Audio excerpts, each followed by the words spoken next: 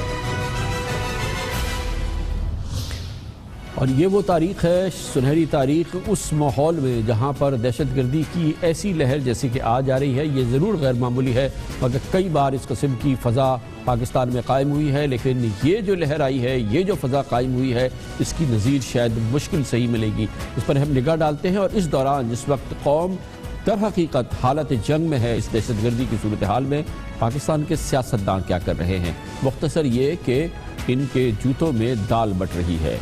یہ قوم کو متحد کیا کریں گے، اس کی ایک نظر دکھاتے ہیں آپ کو ایک چھوٹے سے وقفے کے بعد۔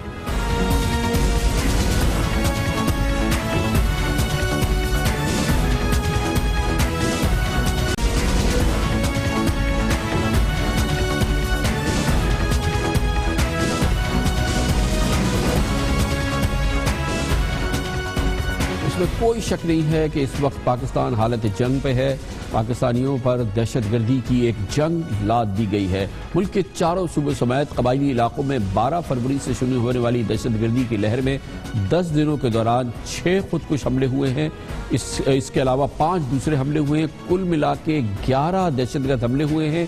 ان حملوں میں 25 سیکیورٹی اہلکار اب تک اپنی جانیں دے چکے ہیں، 133 افراد جاں بحق ہو چکے ہیں، سینکڑوں زخمی ہو چکے ہیں۔ یہ وہ ماحول ہے جو اس سے پہلے پاکستان میں نہیں دیکھنے میں آیا ہے۔ پچھلے 2 دہائیوں سے جو دہشت گردی کی جنگ چل رہی ہے، اس میں اس قسم کے حالات، اس قسم کے حملے، اتنے کوآرڈینیٹڈ خودکش حملے، اتنی بڑی تعداد میں حملے اتنے کم دنوں میں نہیں ہوئے ہیں۔ اور کیونکہ یہ آج کا جدید زمانہ ہے، ٹیلی ویژن کا زمانہ ہے، یہ بھیانک فضا جو پچھلے 11 دن سے قائم ہوئی ہے، یہ کیمرے کی آنکھ نے محفوظ کی ہے۔ یہ ہماری تاریخ کا ایک ناقابل فراموش باب ہے جو پچھلے 11 دنوں میں پاکستان کے ساتھ ہوا ہے۔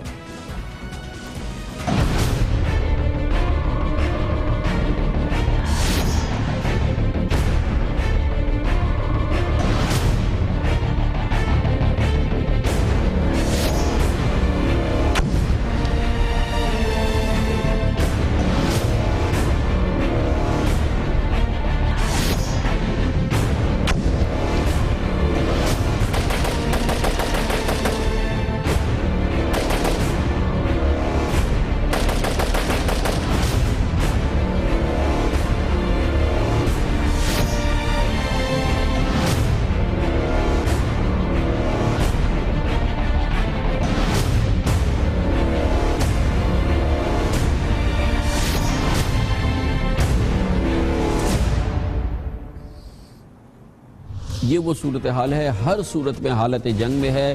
اس وقت ضرورت اس بات کی ہے کہ پوری قوم متحد ہو جائے، سیسا پلائی ہوئی دیوار بن جائے اور پھر دشمن کو للکارے۔ دشمن کو پہچاننا مشکل نہیں ہے، مگر کرنا ہے یہ کام قوم کے لیڈرز کو، سیاستدانوں کو۔ انہیں اتحاد اور یکجہتی کا مظاہرہ کرنا ہے، انہیں ایک دوسرے کے ساتھ جڑنا ہے۔ مگر ہے کیا اصل میں آج کی صورتحال آپ دیکھیں تو اس میں کوئی شک نہیں ہے کہ سیاستدانوں کی جوتیوں میں اس وقت دال بٹ رہی ہے۔ حکمراں جماعت مسلم لیگ نون اور اپوزیشن جماعت پیپلز پارٹی اور تحریک انصاف کے رہنما اس وقت دراصل آپس میں دست و گریباں ہیں۔ وہ نہیں سمجھتے کہ اس حملے کی ذمہ داری افغانستان میں بیٹھے ہوئے دہشت گرد کر رہے ہیں، افغان انٹیلیجنس کر رہی ہے، بھارت اس کی پشپناہی کر رہی ہے، بھارتی انٹیلیجنس کر رہی ہے، اور اس کے لیے وہ گروہ جو اپنا نام لے رہے ہیں، آج تک کسی سیاسی جماعت نے ان گروہ کا نام نہیں لیا جو اپنا نام لے کے کہتے ہیں کہ ہم پاکستانیوں کو روزانہ خون میں نہلاتے ہیں، نہ ان کی اسپانسرز کا نام لیتے ہیں، نہ ان کے مینٹرز کا نام لیتے ہیں۔ ان کے نزدیک یہ ساری دہشت گردی پیپلز پارٹی کے نزدیک مسلم لیگ نون کرا رہی ہے، تحریک انصاف کے نزدیک مسلم لیگ نون کرا رہی ہے، مسلم لیگ نون اور حکومت کے نزدیک یہ تحریک انصاف والے کر رہے ہیں یا پاکستان پیپلز پارٹی والے کر رہے ہیں۔ اس صورت میں دشمن کہے لگا رہا ہوگا، اس کے لیے اس سے سنہری موقع نہیں ہے کہ ہماری صفوں میں ڈوب جائے، ہماری صفوں میں پہنچ جائے اور وہ کرے جو وہ روزانہ کر رہا ہے، کیونکہ ہمارے قائدین تو یہ کر رہے ہیں۔